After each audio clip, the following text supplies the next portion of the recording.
Good afternoon friends. ഇന്ന് ഞാൻ duty കഴിഞ്ഞിട്ട് ഉച്ചയ്ക്ക് കഫറ്റീരിയയിൽ നിന്നൊരു ചായയും സ്നാക്സൊക്കെ കഴിച്ചിട്ട് അവിടെ നിന്ന് വീട്ടിലേക്ക് പോകാമെന്ന് വിചാരിച്ചു. സാധാരണ ദിവസങ്ങളിൽ ഞാൻ ക്യാൻറ്റീനിൽ പോയിട്ട് അവിടെ ഭക്ഷണം കഴിച്ചിട്ടാണ് വരാറ്. അപ്പോൾ അങ്ങനെ ആകുമ്പോൾ ഇച്ചിരിയും കൂടി സമയമെടുക്കും.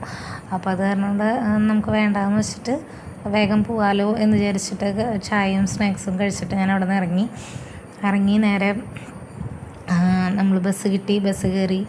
അങ്ങനെ നമുക്ക് കുറച്ച് ടൈം ഉണ്ടല്ലോ ഇങ്ങോട്ടൊക്കെ വരാൻ. അപ്പോൾ ഞാനിങ്ങനെ ഓരോ കാര്യങ്ങളിങ്ങനെ നോക്കി കഴിഞ്ഞ് ഇങ്ങനെ പുറത്തേക്ക് നോക്കിയിരുന്നപ്പോഴാണ് ഞങ്ങൾ ഓപ്പോസിറ്റ് സൈഡിൽ കുറച്ച് ആൾക്കാരിങ്ങനെ ബഹളം വയ്ക്കുന്നു.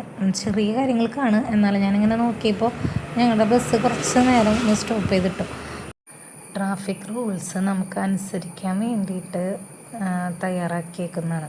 നമ്മളത് അനുസരിക്കാൻ ബാധ്യസ്ഥരാണ്. അത് അനുസരിക്കാതിരിക്കുമ്പോൾ നമുക്ക് മാത്രമല്ല അതിൻ്റെ ബുദ്ധിമുട്ടുണ്ടാകുന്ന ഓപ്പോസിറ്റ് വരുന്ന ആൾക്കാർക്കും അതിൽ നമ്മുടെ സൈഡിൽ നിൽക്കുന്ന ആൾക്കാർക്കും എല്ലാവർക്കും അതിൻ്റെ ഒരു ബുദ്ധിമുട്ടുണ്ടാവും. അപ്പോൾ നമ്മളത് നമ്മളുടെ ഭാഗത്ത് നിന്ന് ട്രാഫിക് നിയമങ്ങൾ നമ്മളനുസരിക്കാൻ മാക്സിമം ശ്രമിക്കുന്നത് നല്ലതായിരിക്കും. ട്രാഫിക്കിലൊരു ഇൻസിഡൻറ്റ് കണ്ടതുകൊണ്ടാണ് ഞാൻ ട്രാഫിക്കിൻ്റെ നിയമങ്ങളെ പറ്റി പറഞ്ഞത്. പക്ഷേ നമുക്കെല്ലാ നിയമങ്ങളും അറിയില്ല. എന്നാലും ചെറിയ കാര്യങ്ങൾ, നമ്മൾ ചെറിയൊരു തെറ്റ് ചെയ്യുമ്പോൾ അതിൻ്റെ ഭവിഷ്യത്ത് കുറേ പേര് അനുഭവിക്കുന്ന പോലെ നമ്മൾ നല്ലൊരു കാര്യം ചെയ്യുമ്പോൾ അതിൻ്റെ ഗുണങ്ങളും അത്രയും ആൾക്കാർ അനുഭവിക്കുന്നുണ്ട്. അപ്പോൾ ചെറിയൊരു കാര്യം ഇപ്പോൾ നമ്മുടെ ജോലി മേഖലകളിലായിക്കോട്ടെ, നമ്മുടെ ദൈനംദിന ലൈഫിലായിക്കോട്ടെ, റൂൾസുകളെല്ലാം നമുക്ക് അനുസരിക്കാൻ നമുക്ക് മാക്സിമം നോക്കാം. അതൊരു നല്ലൊരു തീരുമാനമായിരിക്കും എന്നാണ് എനിക്ക് തോന്നുന്നത്. നമ്മുടെ ചെറിയ ഒരു കാര്യം, നമ്മൾ ചെയ്യുന്ന ചെറിയൊരു കാര്യത്തിൽ നമുക്ക് പ്രൗഡ് തോന്നിക്കഴിഞ്ഞ് കഴിഞ്ഞാൽ നമുക്കത് ചെയ്യാൻ സാധിക്കും. അത് ആദ്യമൊക്കെ നമുക്ക് കേൾക്കുമ്പോഴും നമുക്കൊരു റൂള് ഇറങ്ങിക്കഴിയുമ്പോൾ അത് ചെയ്യാനൊക്കെ നമുക്കൊരു ബുദ്ധിമുട്ടുണ്ടാവും. പക്ഷെ അത് ചെയ്ത് കഴിഞ്ഞ് നമ്മളത് യൂസ്ഡായി കഴിയുമ്പോൾ നമുക്കത് ഇത്തിരി കൂടി ഈസി ആവും എന്നാണ് ഞാൻ വിശ്വസിക്കുന്നത്. അപ്പോൾ അത് നമുക്ക് ചെയ്യാൻ നോക്കാം.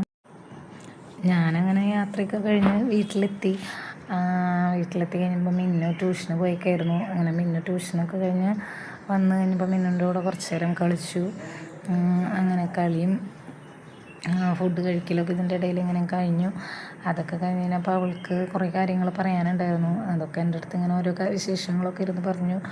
അത് കഴിഞ്ഞപ്പോൾ ഓരോ സാധനങ്ങൾ കൊണ്ട് കാണിക്കലായി. പിന്നെ അവളുടെ കളിക്കുന്ന സാധനങ്ങൾ കൊണ്ട് കുറച്ച് നേരം കളിയായി. അപ്പോൾ ചെറിയൊരു ജലദോഷമൊക്കെ ഉണ്ട്. അപ്പോൾ അതൊക്കെ വെച്ചിട്ടാണെങ്കിലും ആൾ ഇച്ചിരി ഉഷാറായി വന്നായിരുന്നു. അഭിപ്രായങ്ങളും വീക്ഷണങ്ങളും പറഞ്ഞോളൂ. ഇതൊക്കെയാണ് എൻ്റെ ഇന്നത്തെ വിശേഷങ്ങൾ. നിങ്ങളുടെ വിശേഷങ്ങളും പങ്കുവെച്ചോളൂ. പിന്നെ മമ്മി വെയിറ്റ് ചെയ്യേ, ഞാൻ ഹൂല ഹൂപ്പ് എടുത്തുകൊണ്ട് വരാമെന്ന് പറഞ്ഞിട്ട് ഹൂല ഹൂപ്പ് എടുത്തുകൊണ്ട് വന്ന് കുറച്ച് നേരം അതിരുന്ന് കളിച്ചു. അതൊക്കെ കാണിച്ചു തന്നു. എനിക്കിപ്പോഴും ചെയ്യാനറിയാം എന്നൊക്കെ പറഞ്ഞുകൊണ്ട് കുറേ നാളായിട്ട് ഇതൊന്നും യൂസ് ചെയ്യാറുണ്ടായിരുന്നില്ല കേട്ടോ. അങ്ങനെ അത് കുറച്ച് ഇങ്ങനെ കിടക്കണം കണ്ടപ്പോൾ അതെടുത്തുകൊണ്ടൊന്ന് അതിൽ ഓരോന്ന് കാണിക്കലൊക്കെ ആയിരുന്നു. അങ്ങനെ ഇന്നത്തെ കുറച്ച് സമയങ്ങളങ്ങനെ അവളുടെ കൂടെ ചിലവഴിച്ചു.